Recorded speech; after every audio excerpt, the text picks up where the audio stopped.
Oke, bismillahirrahmanirrahim. Assalamualaikum warahmatullahi wabarakatuh. Bertemu lagi dengan saya Pak Yanto di channel YouTube saya Yanto Tanjung, channel belajar bahasa Inggris secara mandiri yang punya moto dari Unja untuk Indonesia. Bagi yang belum kenal, saya adalah dosen bahasa Inggris di Universitas Jambi, universitas terbesar di Provinsi Jambi. Kami punya 34.000 lebih mahasiswa dan 1.100 dosen. Eh, Channel ini sudah meraih lebih dari 144.000 subscriber ya. Bagi yang belum kenal, S1, S2, S3 saya pendidikan bahasa Inggris, saya pernah kuliah di 3 universitas di Australia. Saya juga penulis 18 buku yang masterpiece saya ini salah satunya, 7 kebiasaan belajar bahasa Inggris yang efektif. Atau buku ini English for Computer Science. Nah, dalam buku ini adik-adik, saya jelaskan bagaimana belajar bahasa Inggris secara mandiri menurut para ahli. Dan juga hasil penelitian saya ketika kuliah di Australia dulu. Oke, seperti yang tertera di judul, adik-adik, bahwa kita akan menjelaskan bagaimana sih menghitung nilai skor TOEFL.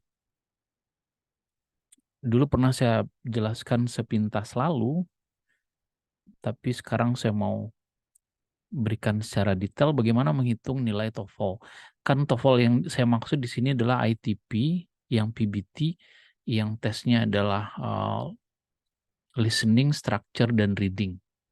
Jadi nggak ada speakingnya, nggak ada writingnya. Itu lazim digunakan karena menilainya mudah. Karena kalau ada speakingnya, writingnya kita butuh asesor atau penilai yang khusus. Biasanya bully atau native speaker. Nah, itu akan sulit di lembaga-lembaga tes TOEFL. Jadi sehingga yang paling lazim itu tetap ITP. Nah, ITP, tes TOEFL digunakan di berbagai tes CPNS misalnya.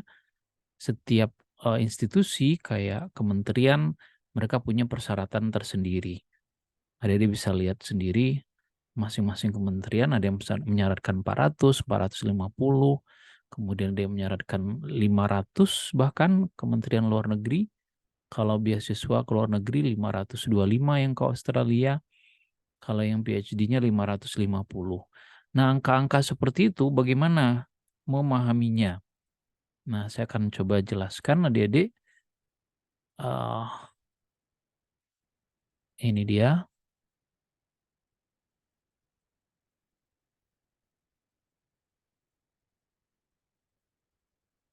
Jadi topik kita kali ini adalah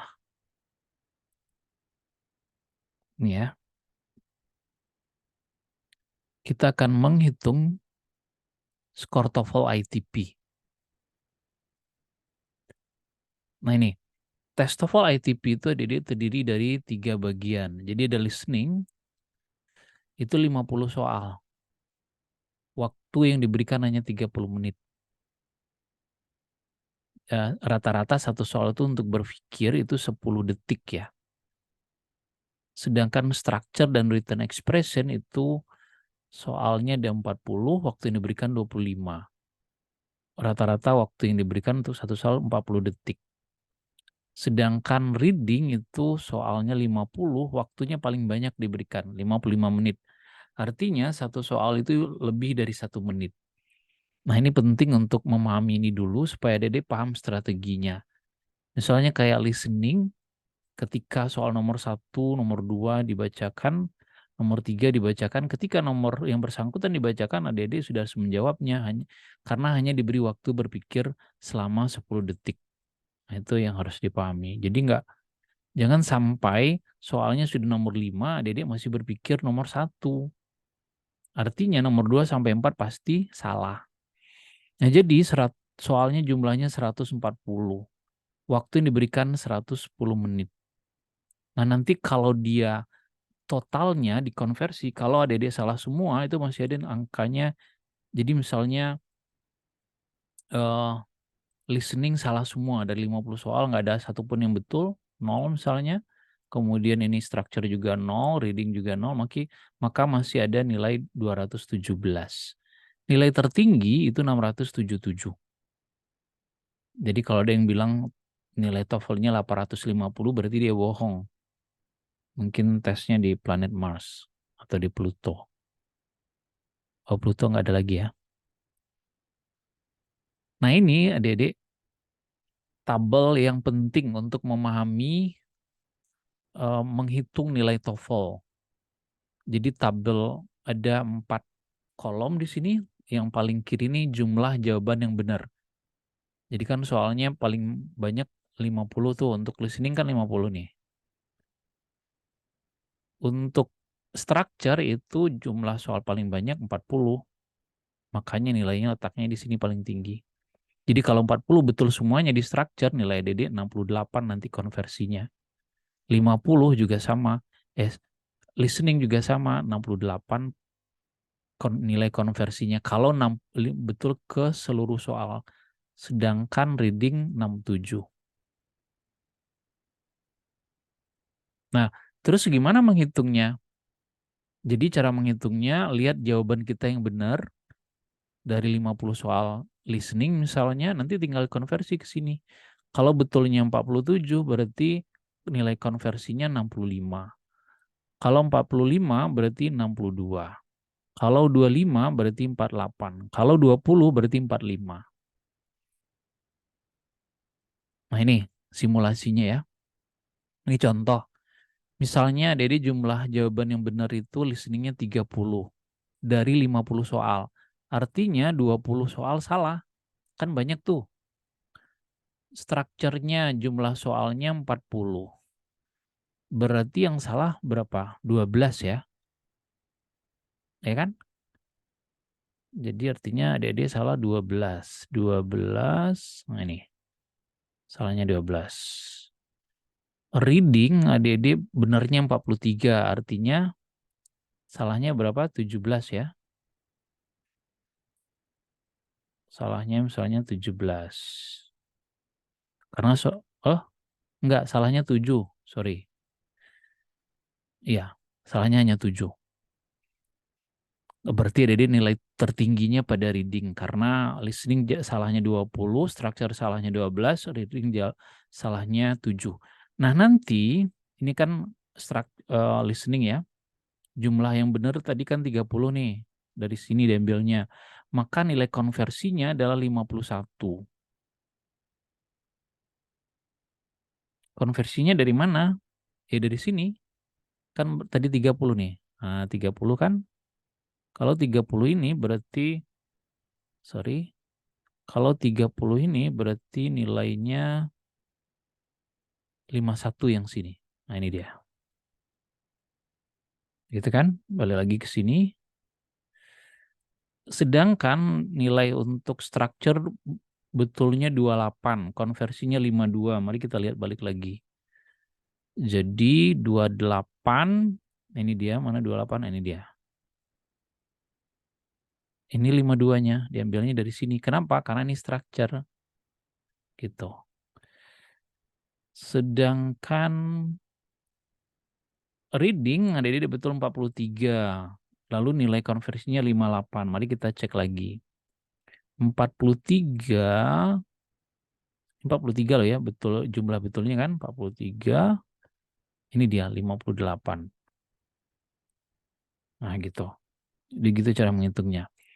Nah, setelah dapat nilai konversi ini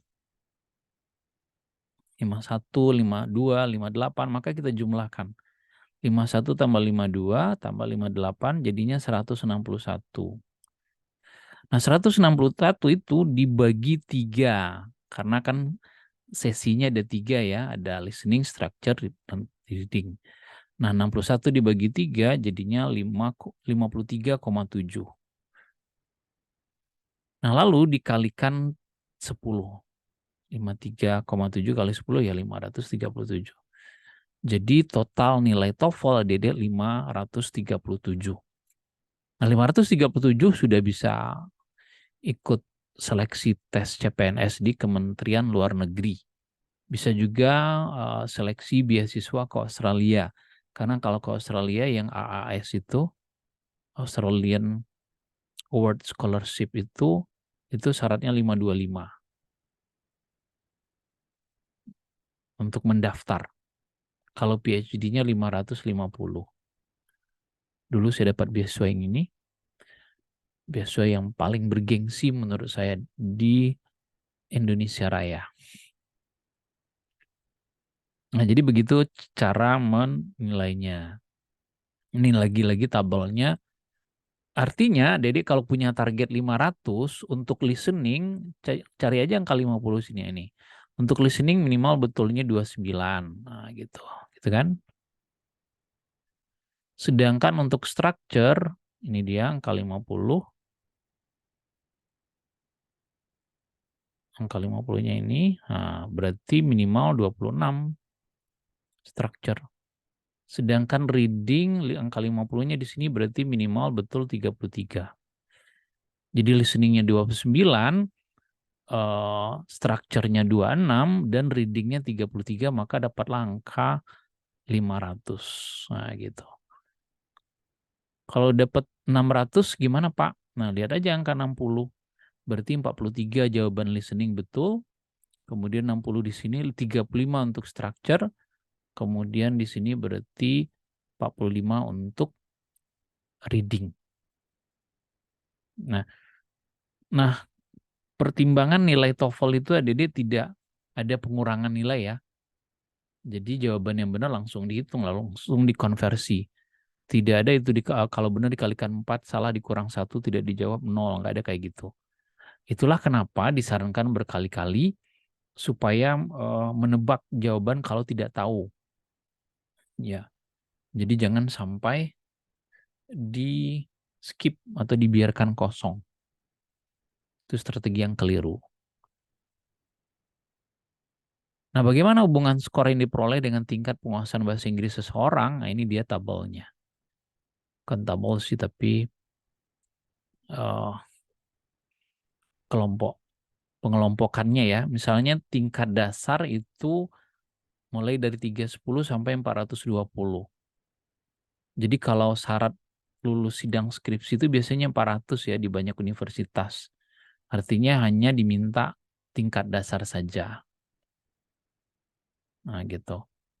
Kalau menengah bawah itu 420 sampai 480. Biasanya 450 itu kan syarat untuk apa ya? Untuk S2 ya. Kalau S2 yang mau sidang skripsi di Universitas Jambi itu syaratnya 450. Sedangkan untuk tingkat menengah atas, higher intermediate itu 480 sampai 520. Jadi yang TOEFL-nya 500 itu levelnya segini, high intermediate. Sedangkan yang advance itu 525 sampai 677. Makanya tadi saya bilang tes AAS ke Australia itu mereka syaratkan 525 minimum. Kenapa? Dianggap advance. Dianggap advance tuh begini oleh Dede. Jadi kalau Dede misalnya dapat 525, nanti kuliah di luar negeri itu akan baik-baik saja. Kenapa? Listeningnya sudah 525. Kalau nanti kuliah di luar negeri, dosennya menjelaskan pasti paham. Kemudian readingnya sudah 525. Maksudnya apa? Nanti kalau baca teks berbahasa Inggris, artikel berbahasa Inggris pasti paham. Nah gitu. Nah, itu makna umum dari nilai TOEFL. Itu untuk PBT ya, untuk yang paper based test, yang ITP. Nah, kemudian ada pertanyaan, Pak, kan ada macam-macam jenis tuh TOEFL. Ada yang komputer, ada yang IBT. Nah, yang IBT ini beberapa persyaratan untuk beasiswa itu meminta IBT. Kayak LPDP, belakangan dia minta IBT misalnya. Nggak mau lagi PBT. Nggak tahu ya kalau tahun ini atau tahun selanjutnya. Nah, itu tergantung persyaratan. Nah, kenapa masih dipakai PBT? Karena itu tadi saya bilang tesnya lebih mudah. Tidak membutuhkan asesor yang kompeten, karena kan bisa lewat komputer saja dihitung, itu sudah langsung keluar nilainya. Nah, memahami nilai seperti ini, jadi Adik bisa menargetkan misalnya kalau Adik tes kok listeningnya masih segitu-segitu saja ya, berarti listening lah coba diperbaiki. Kalau readingnya lemah ya readingnya diperbaiki. Demikian juga kalau strukturnya kurang, strukturnya diperbaiki. Nah, memahami penilaian tentang TOEFL akan membantu kita untuk berlatih di mana kekurangan kita. Karena seperti yang berkali-kali saya bilang, untuk bisa nilai maksimum TOEFL yang bagus itu practice, practice, and practice. Nah, saran saya ya kalau di channel ini silahkan lihat dulu playlistnya. Yang listening, kemudian yang structure, yang reading, itu kan ada materinya ya. Ada skill, kalau di sini listeningnya skill 1 sampai 12. Kalau structure itu skill 1 sampai 25, reading itu skill 1 sampai 6. Nah, pahami dulu konsepnya, baru mengerjakan latihan soal. Mulai dari latihan soal listening, structure, dan reading. Kemudian kosakata bagaimana? Nah, di channel ini kan juga ada tuh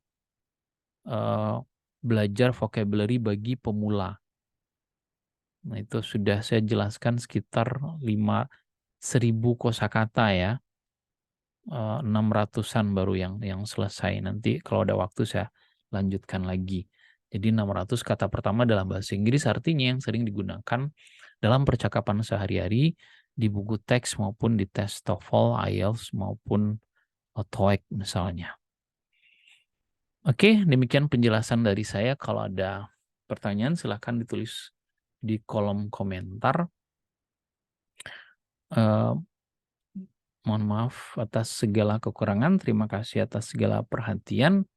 Jangan lupa like, subscribe, share channel Yanto Tanjung agar lebih banyak lagi yang mendapat manfaat dari channel ini. Dan jangan lupa kalau mau donasi silahkan, di deskripsi sudah saya sampaikan. Ini saya beli pen tablet ini hasil donasi adik-adik ya. Harganya tuh 670.000.